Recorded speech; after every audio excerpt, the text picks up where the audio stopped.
Oke, kita bahas yang pertama. Nah, di sini kita ngebahas pengadaan via e-katalog. Nah, kan Bapak di Perpres pasal. Jadi kalau Bapak ditanya, kenapa pakai katalog gitu? Kenapa pakai e-purchasing? Nanti Bapak ditanya, pasal 38 ayat 1, metode pemilihan itu ada 5. Yang pertama, e-purchasing. Yang kedua, pengadaan langsung. Yang ketiga, tunjuk langsung. Yang keempat, tender cepat. Yang terakhir baru tender. Jadi pilihan pertama itu e-purchasing. Apabila barang-barang yang Bapak beli, maka di Perpres yang baru, Perpres 46, itu diperkuat. Apabila barang yang membutuhkan ada di e-katalog, maka wajib hukumnya beli via e-katalog. Jadi itu dasar hukumnya. Bapak pakai pasal 38 ayat 1. Itu yang pertama, dasar hukumnya. Sekarang siapa yang terlibat di dalam proses pengadaan via e-katalog? Ibaratnya pemainnya gitu ya. Orang yang terlibat itu PPK. Ini kalau kita bicara Perpres 12 tahun 2021, kita bicara ya bahwa kalau paket di atas 200 itu PPK, di bawah 200 itu pejabat pengadaan ya. Tapi kalau Bapak tanya, Pak, kalau Perpres yang baru, Perpres 46 gimana? Nah, apabila nanti prosesnya pemilihannya via mini kompetisi, itu nanti bukan oleh PPK. Dialihkan dari PPK kepada Pokja pemilihan. Jadi nanti kalau Bapak Ibu mau beli alkes, Pak, saya mini kompetisi, sana bersuratnya ke UK, PBJ, ke ULP, ya. Itu kalau prosesnya khusus mini kompetisi. Jadi pemainnya ada PPK, ada PP, pejabat pengadaan, dan nanti kalau di Perpres 46 ada Pokja pemilihan. Ya, khusus untuk mini kompetisi. Ya, karena ini bahan tayang ini dibuat masih berbasis Perpres 12 tahun 2021. Ya, oke, kita lanjut. Nah, sekarang cara memilih metodenya apa? Ya, ada beberapa cara, ada 3 cara memilih calon penyedia. Ya, ada beberapa cara memilih calon penyedia. Cara yang pertama apa? Cara yang pertama adalah negosiasi. Nah, negosiasi ini kapan Bapak lakukan? Ya, apabila nanti Bapak Ibu bisa dari hasil browsing di e-katalog, Bapak Ibu bisa mendapatkan barang yang sesuai kebutuhan dan dengan harga terbaik. Jadi bahasanya ini Bapak langsung ngeklik PTA nego. Ya, sepakat kontrak, itu langsung Bapak klik. Nah, ini siapa? Kewenangannya PPK. Ya, itu cara yang pertama, melalui negosiasi. Nah, tapi pastikan barang yang Bapak nego ini spek sesuai. Barang yang Bapak nego harga pasarnya wajar. Nanti kalau Bapak kita bicara masih Perpres 12, kita bicara referensi harga. Kalau nanti kita bicara Perpres 46, ya, di Perpasal 26 itu disebut pengadaan via e-katalog di atas 100 juta wajib ada HPS. Ini kalau prosesnya negosiasi. Yang pertama, itu cara yang pertama, cara memilih calon penyedia. Apabila Bapak tahu yang terbaik PTA, ya silakan ngeklik PTA. Tapi apabila ternyata barang yang Bapak butuhkan ini penyedianya banyak. Nah, apabila produk yang Bapak butuhkan dijual oleh 2 atau lebih penyedia atau produk sejenisnya banyak. Nah, kalau karakteristiknya seperti ini, ya, atau produk lain yang sejenis yang fungsinya sama, ini cocoknya Bapak pakai mini kompetisi. Mini kompetisi itu bahasanya apaan? Kalau bahasa awamnya, bahasa warung kopinya, tender kecil-kecilan. Ya, bahasanya Bapak dari berbagai penyedia dengan merek tipe yang sama, Bapak adu siapa yang bisa memberikan harga paling rendah. Kalau dalam dalam SELKPP disebut yang memberikan harga terbaik. Mereka tipenya sama, Bapak cari siapa yang harganya paling murah. Itu Bapak prosesnya namanya mini kompetisi. Tapi kalau kompetitif katalog ini secara teori ada ya, di best practice internasional ada, tetapi untuk LKPP untuk saat ini belum akan dikembangkan. Masih jauh lah bahasanya gitu ya. Jadi yang operasional ini 2, nego dan mini kompetisi. Ya, oke, itu yang harus Bapak Ibu perhatikan, via nego atau mini kompetisi. Nah, sekarang dokumen-dokumen yang harus Bapak perhatikan. Jadi Bapak Ibu harus melakukan mitigasi. Di pengadilan, itu nanti Bapak akan ditanya. Kalau sampai terjadi kasus, Bapak akan ditanya, pengadaan itu ada berapa tahapan? 4. Bapak ditanya, mana dokumen perencanaannya? Pastikan Bapak Ibu pada saat menyusun perencanaan, dokumen identifikasinya punya. Bapak Ibu harus punya justifikasi. Kenapa beli alat ini? Apakah alat ini dibutuhkan? Ya, dasarnya apa? Jadi diidentifikasi kebutuhannya. Identifikasi kebutuhan itu meneliti, menelaah, mengkaji barang yang dibutuhkan oleh si pengguna itu apa. Barangnya apa, kapasitasnya berapa, jumlahnya apa, fungsinya berapa. Prasyarat untuk alat itu berfungsi, syarat ruangannya harus bagaimana. Kalau Bapak alat radiologi kan ada syarat ruangannya, panjang lebar ruangannya harus berapa, dan seterusnya. Nanti berdasarkan hasil identifikasi kebutuhan, Bapak bisa browsing di katalog. Kira-kira dengan merek yang sama, barang yang sama, itu ada berapa merek sih yang ada di katalog? Apakah merek A ada? Apakah produk sejenis yang fungsinya sama ada? Nah, ya ibaratnya gitu ya, kalau bahasa awamnya survei pasar. Di pasar yang ada di etalase katalog. Ya, nanti Bapak buat berita acara yang namanya undangan, ada RFI. Bapak Ibu kalau beli merek A plus minusnya ini, merek B plus minusnya ini, merek C plus minusnya ini. Supaya nanti Bapak Ibu kalau ditanya kenapa beli alat mereknya A, Bapak Ibu punya justifikasi. Kenapa nggak milih B? Oh ini Pak, B kurangnya ini nih. Yang C kurangnya ini nih. Bapak punya data. Ya, jadi kebutuhannya apa, Bapak Bro. Jadi syarat spek yang baik itu adalah barang yang dibutuhkan ada di pasaran. Di antara barang yang ada di pasaran, Bapak Ibu harus memilih mana yang paling sesuai dengan kebutuhannya RSUD Kota Tangerang. Ya, Bapak Ibu harus punya, oh ini ada 3 merek Pak di pasaran, A, B, C. Ya, silahkan pilih salah satu. Ya, nanti Bapak buat yang namanya berita acara RFI. Berdasarkan hasil RFI, bukan Bapak sering kan? Alkes merek A, Bapak suruh datang ke sini presentasi. Bapak Ibu bisa tanya-tanya. Alat ini plus minusnya seperti apa? Ya, plus minusnya seperti apa? Sehingga nanti Bapak Ibu tim teknis menilai. Dari 3 merek yang paling sesuai jatuh kepada merek A. Nanti ada kertas kerjanya itu, tim teknis menilai. Boleh pakai skala Likert, boleh menggunakan sistem pembobotan. Sehingga nanti yang total bobot paling bagus itu yang dipilih. Itu di dalam tahap perencanaan. Berikutnya di tahap persiapan. Di tahap persiapan, nanti Bapak Ibu harus menyusun ya PPK dibantu oleh tim teknis, itu harus menyusun dokumen persiapan e-purchasing ya. Apa isi dari dokumen persiapan? Yang pertama, spesifikasi teknis. Barang yang Bapak butuhkan itu barangnya apa? Ya, fungsinya apa? Mereknya apa? Jumlahnya berapa? Kalau Bapak Ibu seringkali beli alat kesehatan yang gede-gede, barangnya kan masih terurai. Ada komponen utama, ada komponen pendukung, aksesorisnya. Aksesorisnya apa aja? Harus jelas.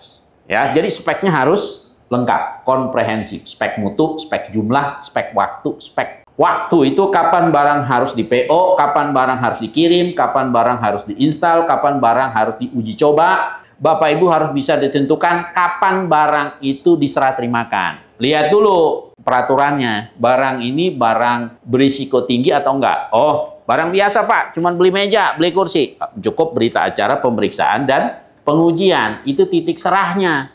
Tapi kalau Bapak beli alat radiologi, titik serahnya mungkin harus ada sertifikat kelaikan dari Bapeten.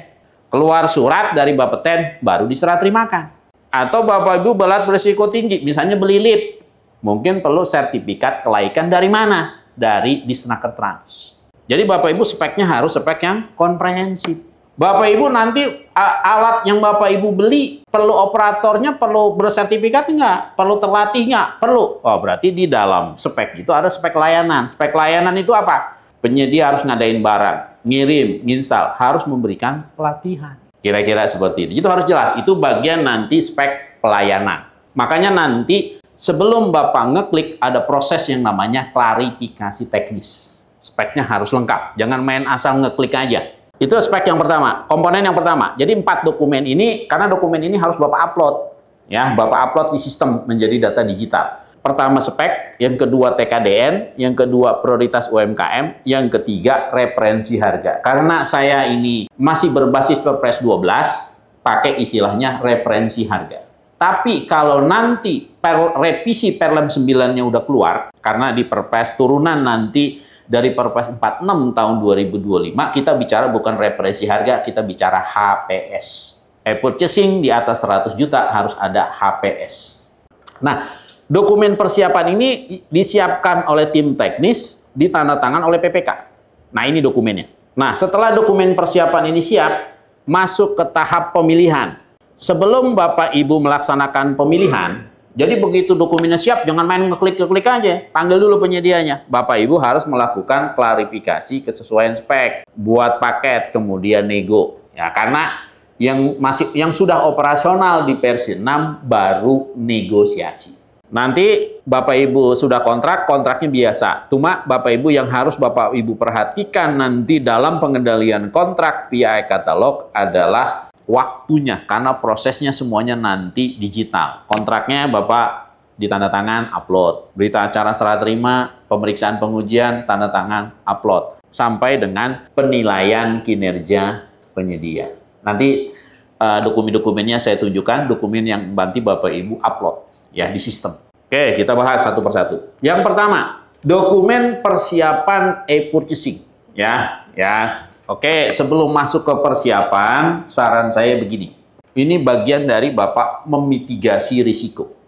Gini Bapak Ibu. Saran saya, sebelum Bapak Ibu masuk ke tahap persiapan, tolong dilengkapi dulu dokumen perencanaannya. Apa dokumen perencanaan yang harus Bapak Ibu siapkan? Yang pertama, Bapak Ibu, jadi dibuat dulu, bahasa saya, Bapak Ibu harus kuat dokumen perencanaannya. Pertama apa? Identifikasi kebutuhannya apa? Butuh barang apa? Kenapa? Jadi kalau Bapak Ibu ditanya, kenapa beli barang? Ini punya data kebutuhan. Ya, memang ini dibutuhkan. Justifikasinya apa? Ya, itu dan seterusnya. Oke ya, pertama ada POM identifikasi kebutuhan. Yang kedua, nanti tim teknis membuat kertas kerja spek. Barang yang dibutuhkan nih barangnya apa? Kapasitasnya berapa? Kinerjanya bagaimana? Merek dan tipenya apa? Dan seterusnya. Dibuat nih namanya kertas kerja spek.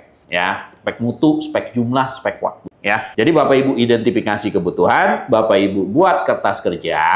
Kemudian apa? Kemudian Bapak browsing-browsing kalau bahasa saya gitu di internet. Di Google, di katalog, Bapak cari-cari. Dengan merek tipe barang yang Bapak butuhkan fungsinya apa, itu di katalog ada berapa penyedia yang tayang di etalase. Nah, ini Bapak Ibu identifikasi kebutuhan. Nah, kemudian Bapak cari di etalase katalog ada berapa banyak penyedia yang menayangkan produk yang sama. Ada berapa merek gitu bahasa awamnya gitu ya, yang ada ditayang di etalase. Bapak bisa panggil mereka untuk melakukan yang namanya RFI, bikin surat undangan RFI. Ya, tim teknisi dari atau marketing dari alat tersebut suruh datang ke sini ya untuk menjelaskan jika perlu memperagakan ya alat tersebut. Nah, ini daftar-daftar nanti Bapak buat sejumlah daftar pertanyaan yang harus Bapak siapkan kepada penyedia tersebut. Barang yang dia jual barangnya apa, fungsinya apa, kapasitasnya berapa, dan seterusnya dan seterusnya. Namanya surat undangan RFI ya, request for information, permintaan informasi sebanyak-banyaknya tentang produk yang akan dia jual. Oke, kemudian Bapak minta nih penyedia tersebut presentasi, PTA presentasi, PTB presentasi, PTC presentasi ya. Kemudian nanti PPK dibantu oleh tim teknis itu menimbang-nimbang dari 3 merek yang Bapak undang. Kemudian nanti Bapak bandingkan merek A ini sesuai kebutuhan atau enggak. Merek B mutu jumlahnya sesuai atau enggak. Merek C dan seterusnya. Nah, Bapak timbang-timbang. Sehingga pada kesimpulan yang paling sesuai ini produk yang ditawarkan oleh PTB. Jadi kalau nanti Bapak ditanya, Bapak udah nyiapin pelurunya. Ini Pak, saya ngeklik PTB. Kenapa nggak klik PTA? Ini Pak data PTA. Kenapa nggak klik PTC? Ini Pak data PTC. Speknya nggak sesuai misalnya. Jadi Bapak punya data hasil RFI, data kesesuaian spek, produk yang ada di pasaran. Lampirkan kalau ada brosur-brosur, ada surat penawaran, kita lampirkan. Kertas kerjanya kita lampirkan. Katakanlah Bapak sudah RFI, kesimpulannya jatuh kepada merek A, gitu loh bahasa awamnya ya. Jatuh kepada merek A, dan merek A ini paling sesuai dengan kebutuhan. Bapak siapkan dokumen e-purchasing. Nah, ini dokumen persiapan nih Pak. Apa yang harus Bapak Ibu siapkan? Ini, tolong nanti Bapak Ibu siapkan spek mutunya, spek jumlahnya, spek waktunya, spek pelayanannya. Jadi harus jelas speknya, mutu, jumlah, waktu pelayanan. Kemudian prioritas TKDN, ya kalau bapak pengadaan barangnya, lihat kan sekarang di Perpres 46 itu ada 4 layer. Yang pertama prioritasnya adalah produk dengan TKDN dan BMP di atas 40%. Prioritasnya adalah produk ber-TKDN minimal 25%. Layer kedua TKDN dan BMP di bawah 40%. Nah, untuk produk yang dipilih, produk yang ber-TKDN minimal 25%. Atau layer yang ketiga, produk ber-PDN. Atau yang keempat, memang kagak ada produk lokal. Bapak Ibu harus beli produk impor. Ada datanya. Ya, itu ya. Ini yang kedua. Yang ketiga, prioritas UMKM. Bapak Ibu beli MOT, cuman mungkin 4 miliar, 6 miliar, tergantung variasinya. Bisa nggak dikerjakan oleh usaha kecil? Nggak bisa, ya jangan dipaksakan usaha kecil. Tapi kalau Bapak cuma beli makan minum kayak gini, ini usaha kecil, UMKM. Ya, yang terakhir, referensi harga. Ya kalau nanti kita bicara revisi Perlem udah keluar, kita bicaranya bukan referensi tapi HPS. Nanti Bapak Ibu tolong cari referensi harga untuk produk tersebut, berapa harga pasarnya. Nah ini, dokumen-dokumen ini Bapak Ibu susun, nanti ditandatangan oleh PPK. Kalau nanti Bapak Ibu Perpres 46 sudah diimplementasikan, ini namanya HPS. Dokumen ini tolong disiapkan. Ya, dokumen ini tolong disiapkan, ditandatangan, diarsipkan. Kalau udah ditandatangan gimana? Karena dokumen ini nanti oleh sistem, pada saat Bapak Ibu bikin paket, akan diminta mengupload. Oke, kita lanjut ya Bapak Ibu ya, kita lanjut. Nah, jadi kita lanjut nih. Tadi kita udah ngebahas dokumen persiapan. Tadi ya, dokumen persiapan itu seperti tadi. Bapak Ibu siapkan spek, siapkan prioritas UMKM, siapkan prioritas TKDN, dan susun referensi harga. Nanti dokumen-dokumen tadi setelah Bapak Ibu itu disiapkan dan ditandatangan, jangan lupa didokumentasikan. Kalau bahasa awamnya diarsipkan. Jangan sampai arsipnya hilang. Jadi itu nanti arsipnya dua, satu di sistem, di data digital, yang satu dokumen manual Bapak Ibu. Tolong itu disiapkan. Ya, ini tahap persiapan. Jadi di tahap persiapan, nanti Bapak Ibu tadi browsing-browsing dulu. Browsing-browsing, kemudian Bapak cari-cari mana spek yang paling sesuai. Bapak pilah, gitu kan. Nanti Bapak Ibu pada saat menyusun dokumen persiapan, perlu mencari kesesuaian spek. Ya, makanya saran saya tadi Bapak Ibu perlu RFI ya. Cek kesesuaian speknya ya. Kalau speknya sudah sesuai, tinggal ditetapkan. Makanya tadi untuk ngecek kesesuaian spek, Bapak Ibu perlu membanding-bandingkan. Ya, perlu membanding-bandingkan. Ini tadi kesesuaian speknya, kemudian prioritas TKDN, perlu Bapak browsing ya di katalog dan di websitenya P3DN Kemenperin. Kemudian prioritas UMKM, yang terakhir ini Bapak Ibu ya, referensi harga. Kalau nanti kita bicara Perpres 46, kita bicara HPS. Harga pembanding di luar non-katalog. Atau harga satuan yang dipublikasi oleh KLPD. Atau informasi lain yang dapat dipertanggungjawabkan. Di sini disebut, tadi Bapak Ibu ya, tolong seluruh tahapan purchasing katalog melalui nego didokumentasikan. Tadi ya, dokumen-dokumen tadi ya, dibuat tuh dokumennya, diisi. Kalau udah diisi, lengkap, rapih, disimpan di arsipnya. Ya, kalau nanti Bapak Ibu arsipkan per paket pekerjaan, paket pengadaan RFA, MRI, mungkin paket pengadaan CT scan, mungkin paket pengadaan ronsen, dan seterusnya. Diarsipkan. Karena ini menjadi objek audit. Oke, ini baru di tahap persiapan. Berikutnya apa? Nah, sebelum Bapak Ibu ngeklik, silakan melakukan klarifikasi teknis. Ini kalau Bapak versi 6 ya. Kalau versi 5, Bapak Ibu sebelum klarifikasi teknis harus ngecek kualifikasi calon penyedia. Kalau Bapak Ibu pakai versi 5 nih, tolong sebelum klarifikasi teknis Bapak melakukan cek kualifikasi calon penyedia. Apa yang Bapak perlu cek? Ini versi 5. Pertama, Bapak perlu ngecek NIB-nya sesuai atau enggak. Bapak Ibu perlu ngecek KSWP-nya, status wajib pajak aktif atau enggak. Karena nanti pengaruh ke pembayaran. Bapak Ibu perlu ngecek akte pendirian perusahaannya. Bapak Ibu perlu ngecek masuk blacklist atau enggak. Jadi kalau versi 6, Bapak nggak perlu lagi cek kualifikasi calon penyedia. Langsung klarifikasi teknis. Ini belum ngeklik loh, belum ngeklik, belum kontrak, belum. Bapak perlu ngecek ke penyedia tersebut. Apakah spek yang ditawarkan itu sesuai? Spek mutu, spek jumlah, spek waktu, spek pelayanan, udah lengkap. Itu yang pertama. Perlu Bapak klarifikasi spesifikasi teknis. Perlu Bapak klarifikasi fungsi. Ada nanti syarat berfungsi. Alat itu berfungsi harus apa? Tadi mungkin ada syarat prasarana ruangan. Perlu syarat kelistrikannya. Ya, mungkin perlu syarat airnya.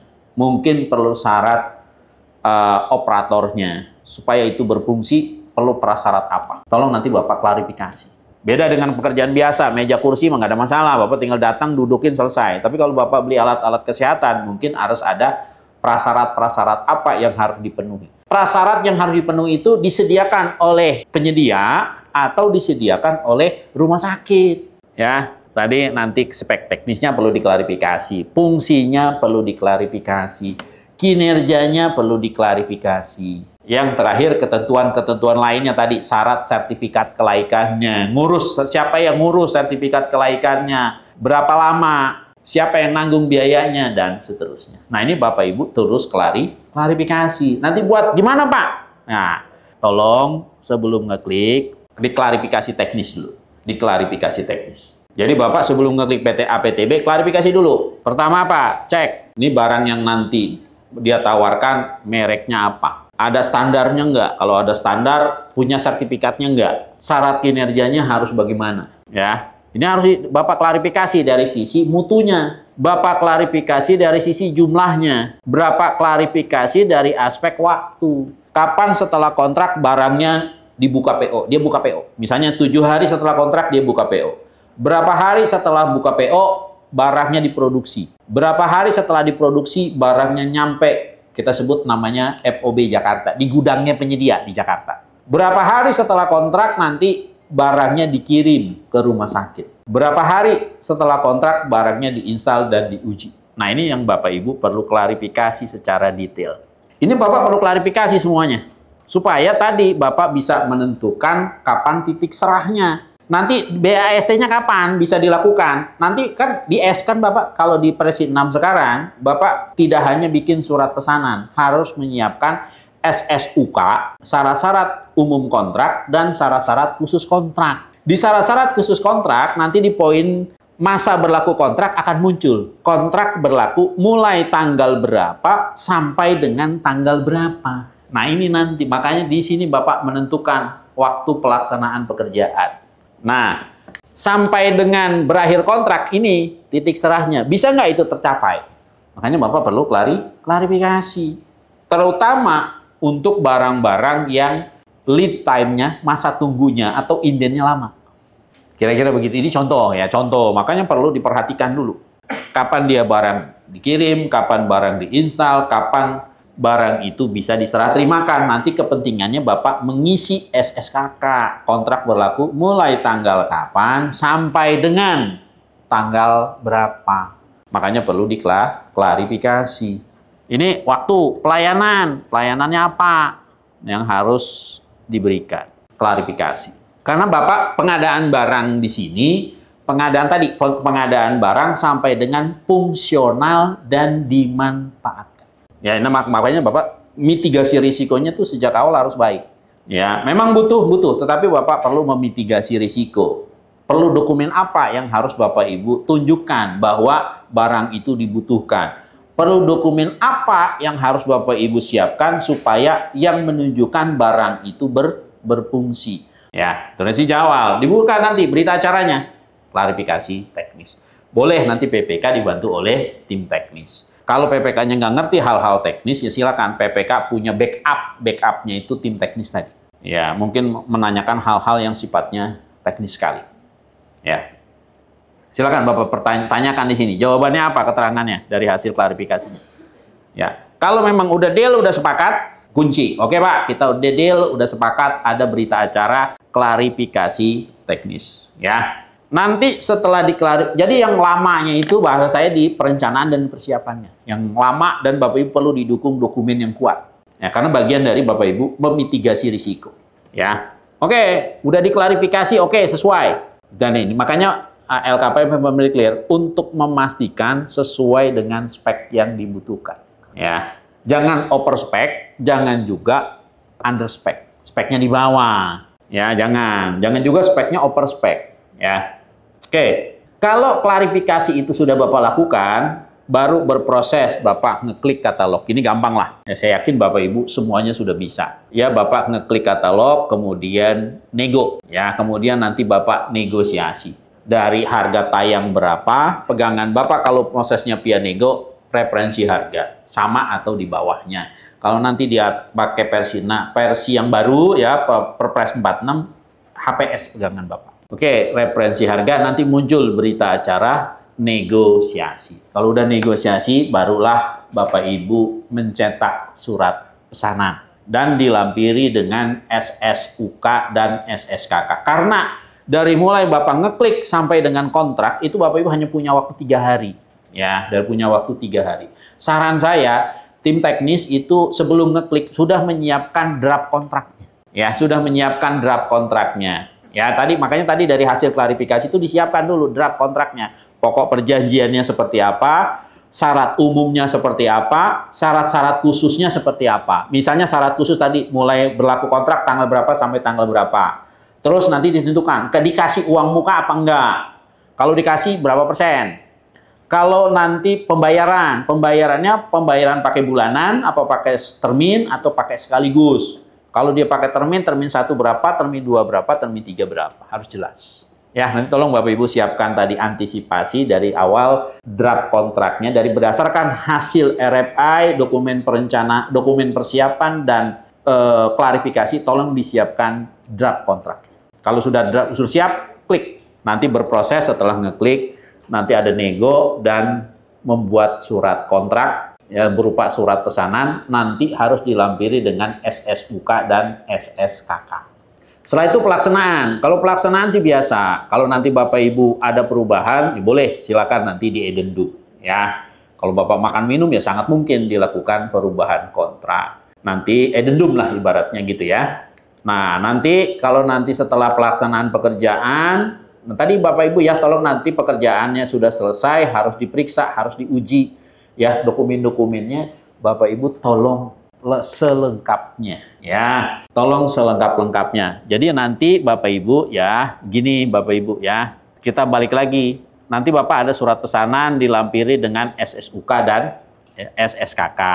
Nah, nanti disiapkan nih surat pesanan, ada SSUK, ada SSKK-nya dan seterusnya ya. Tolong disiapkan. Nanti di SSKK itu muncul ya. Di SSKK itu muncul masa berlaku kontrak mulai tanggal berapa sampai dengan tanggal berapa. Berdasarkan hasil klarifikasi. Nanti setelah pekerjaan itu selesai, jangan lupa diperiksa dan diuji. Ya, diperiksa dan diuji oleh PPK dibantu oleh tim teknis. Kalau semuanya sudah selesai, baru diserah terimakan. Oke, nanti bikin serah terima. Ya, diperiksa, udah diuji, diserah terimakan. Berikutnya Pak, yang terakhir, nah di PLM ya ini yang terakhir yang harus Bapak Ibu siapkan adalah setelah serah terima, Bapak Ibu harus menginput nilai kinerja penyedia. Nah, penyedia juga sama, setelah pekerjaan itu selesai, jangan lupa Bapak Ibu mengisi nilai kinerja penyedia. Saran saya, Bapak Ibu isi dulu secara manual, pakai Excel.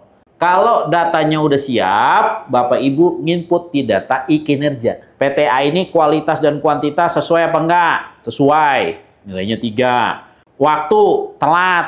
Wah, berarti nilainya bukan 3, 2. Terus biaya ada tambahan enggak? Tidak ada. 3. Pelayanan. Oh, pelayanannya dia bagus Pak. Begitu ada trouble tinggal nelpon 2 jam datang dia. Time responnya bagus. Kalau Bapak Ibu sudah isi, barulah, kalau ini udah diisi ini pakai Excel gitu bahasa saya, diisi pakai Excel, baru di-input di sistem. Setiap paket pengadaan selesai, nilai kinerja isi. Kalau nggak diisi gimana Pak? Kalau nggak diisi, nanti kagak bisa dibayar pengaruhnya. Gitu ya, kira-kira tahapannya seperti itu yang harus Bapak Ibu lakukan dari mulai tahap tadi perencanaan, persiapan, pelaksanaan sampai dengan serah terima dan penilaian kinerja.